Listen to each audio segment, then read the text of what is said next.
نحمده ونصلي على رسوله الكريم أما بعد أعوذ بالله من الشيطان الرجيم بسم الله الرحمن الرحیم. Very warm welcome to you all. آج ہمارے خلاصۃ القرآن میں ہم انشاءاللہ پارہ نمبر 21 کا خلاصہ دیکھیں گے. گزشتہ نشست میں بات یہاں تک پہنچی تھی کہ ہم نے خلاصہ نمبر 20 یعنی کہ 20ویں پارے کا خلاصہ ہم نے دیکھا تھا. تو انشاءاللہ آج ہم 21ویں پارے کا خلاصہ کرنے لگے ہیں. تو چلیں اپنی مجلس کا آغاز کرتے ہیں. درود شریف پڑھ لیجیے. اللہم صلی علی محمد وعلی آل محمد کما صلیت علی ابراہیم وعلی آل ابراہیم انک حمید مجید. اللہم بارک علی محمد وعلی آل محمد کما بارکت علی ابراہیم وعلی آل ابراہیم انک حمید مجید. تو پارہ نمبر 21 جو ہے وہ ہے اتل ما اوحی ہے. یہ پارے کا نام ہے. اور دوبارہ ایک اور بات دہراتی چلوں کہ اللہ کے نبی صلی اللہ علیہ وسلم کا نام آئے تو آپ درود شریف لازمی پڑھیں. کوئی بھی درود شریف آپ پڑھ سکتے ہیں لیکن کم از کم صلی اللہ علیہ وسلم کہنا لازمی ہے. تو سب سے پہلی چیز جو پارہ نمبر 21 میں ملتی ہے وہ ہے مبلغ دو چیزوں کا اہتمام کریں. تو اللہ سبحانہ وتعالیٰ دو چیزوں کا اہتمام کرنے کے بارے میں بتا رہے ہیں مبلغ کو. تو اللہ سبحانہ وتعالیٰ یہاں پر ارشاد فرماتے ہیں آیت میں کہ اتل ما اوحی الیک من الکتاب واقیم الصلاۃ ان الصلاۃ تنہی عن الفحشاء والمنکر وذکر اللہ اکبر. دین کی دعوت دینے والے داعی اور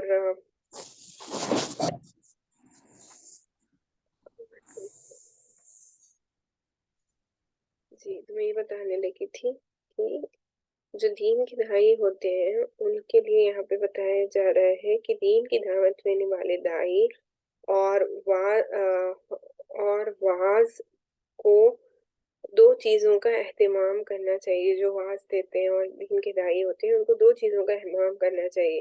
ایک تو قرآن کریم کی تلاوت کرنے کا اہتمام کرنا چاہیے اور نماز کا اہتمام کرنا چاہیے. صرف نماز پڑھنا کافی نہیں بلکہ نماز کا اہتمام ضروری ہے. نماز کے اہتمام سے کیا مراد ہے؟ وقت پر پڑھنا، اچھی طریقے سے وضو کرنا، رکوع اور سجدہ اچھے سے کرنا، اور اس میں جو قرآن مجید پڑھا جا رہا ہے اس کو سمجھ کر تلاوت کرنا انشاءاللہ. تو نماز انسان کو فحش اور منکر کاموں سے روک دیتی ہے. منکر اسے ایسے گناہ کو کہتے ہیں جس کے حرام ہونے پر دلیل شرعی ہو، اور فحش ان گناہوں کو کہتے ہیں جس کو ہر عقل مند شخص برا اور نامناسب سمجھے. تو یہ گناہوں کی دو قسمیں ہیں. ایک تو منکر جس سے اللہ نے روکا، جو حرام کام ہوتے ہیں. تو نماز جو ہے وہ انسان کو حرام کاموں سے روکتی ہے، حرام کام کرنے سے روک دیتی ہے، اور فحش کاموں سے بھی روکتی ہے. فحش کام وہ ہوتے ہیں جس کو کوئی بھی عقل مند شخص سمجھ سکتا ہے کہ یہ نامناسب اور برا کام ہے. اس کے بعد یہاں پہ بتایا گیا ہے کہ بعض اوقات بندہ نماز پڑھتا ہے اور پھر بھی گناہ نہیں چھوڑتا. اس آیت کا معنی یہ نہیں ہے کہ نماز بندے سے اس کے گناہ چھڑوا دیتی ہے. اس کا معنی یہ ہے کہ نماز گناہوں سے روکتی ہے. روکنا اور ہے اور چھوڑنا اور ہے. تو یہاں پہ امید ہے آپ کو سمجھ میں آ گیا ہوگی کہ کیا بتایا جا رہا ہے کہ نماز روکنے والی ہے. ہم دیکھتے ہیں کہ نماز بھی پڑھتے اور گناہ بھی کرتے، تو نماز گناہوں سے روکتی ہے لیکن چھڑواتی نہیں. یہاں پہ اس کو بتایا گیا ہے. تو نماز پورے آداب کے ساتھ ہو تو پھر گناہوں سے روکتی ہے. تو نماز کی بھی پڑھنے کی کچھ طریقے ہیں نا کہ اس کو اچھی طریقے سے پڑھا جائے اور آداب کی رعایت کے ساتھ پڑھا جائے تو پھر یہ ہمیں روکنے والی بنتی ہے. اس کے بعد اللہ سبحانہ وتعالیٰ نے یہاں پر اگلی چیز جو بیان کی ہے وہ ہے ہجرت کا حکم دیا گیا ہے. آیت نمبر 56 میں اللہ سبحانہ وتعالیٰ ارشاد فرماتے ہیں یا عبادی الذین آمنوا ان ارضی واسعۃ فإیایا فاعبدون.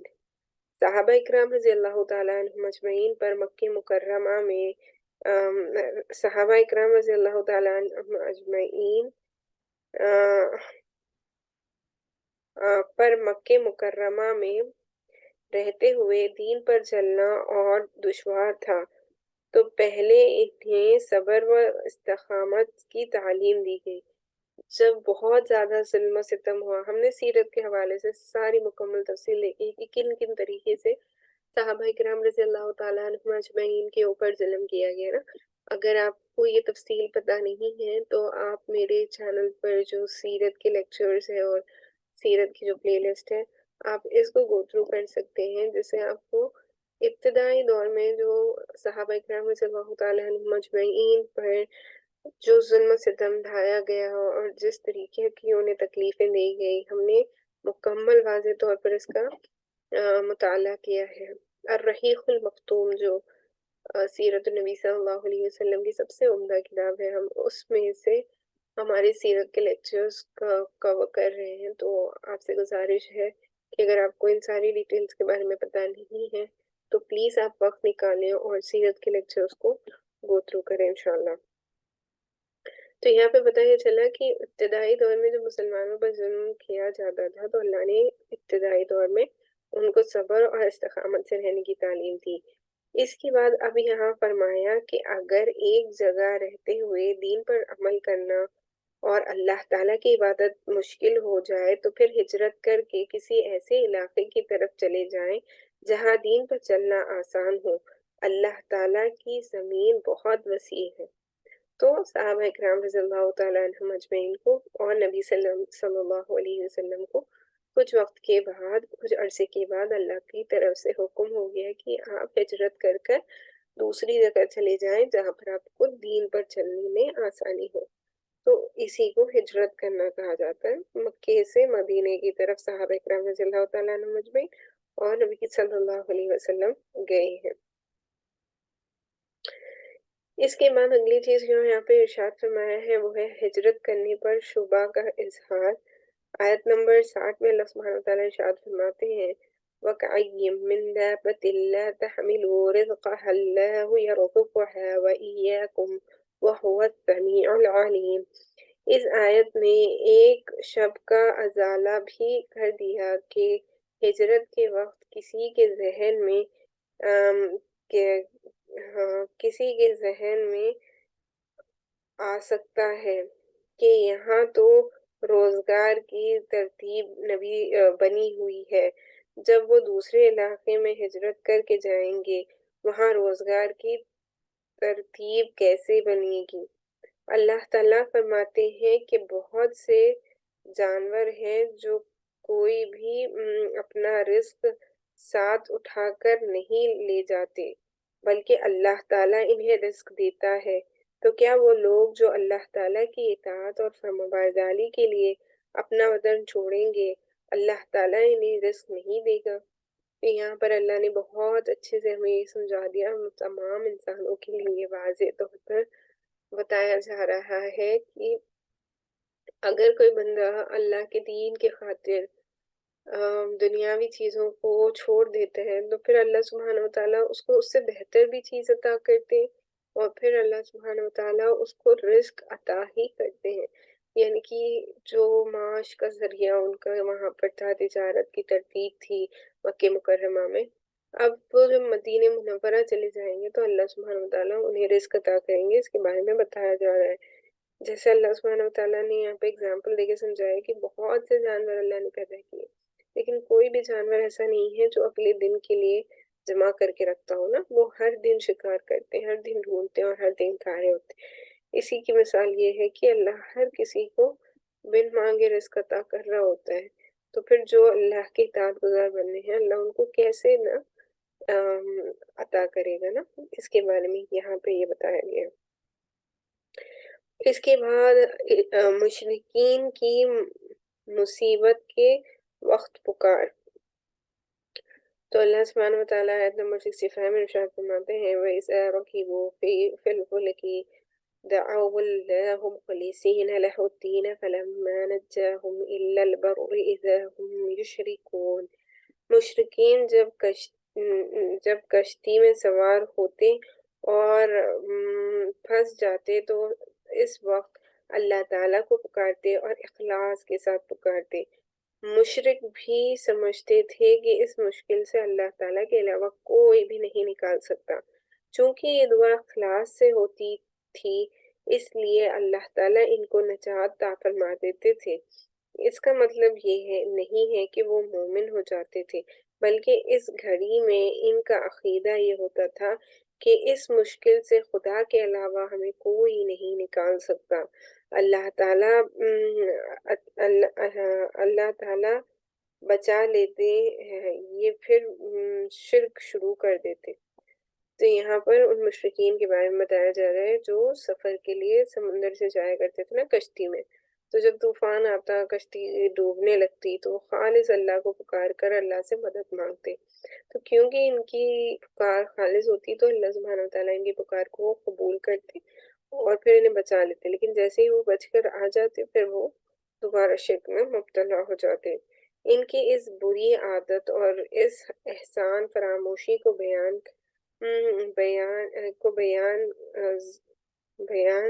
ذکر کر کے یہاں ذکر کر کے ان پر رد کیا گیا ہے، یعنی یہ اللہ نے ان کے بارے میں ہمیں بتا دیا۔ اس کے بعد اگلی چیز اللہ سبحانہ وتعالیٰ نے جو ارشاد فرمائی ہے وہ مشکلات سے ہارنا نہیں چاہیے۔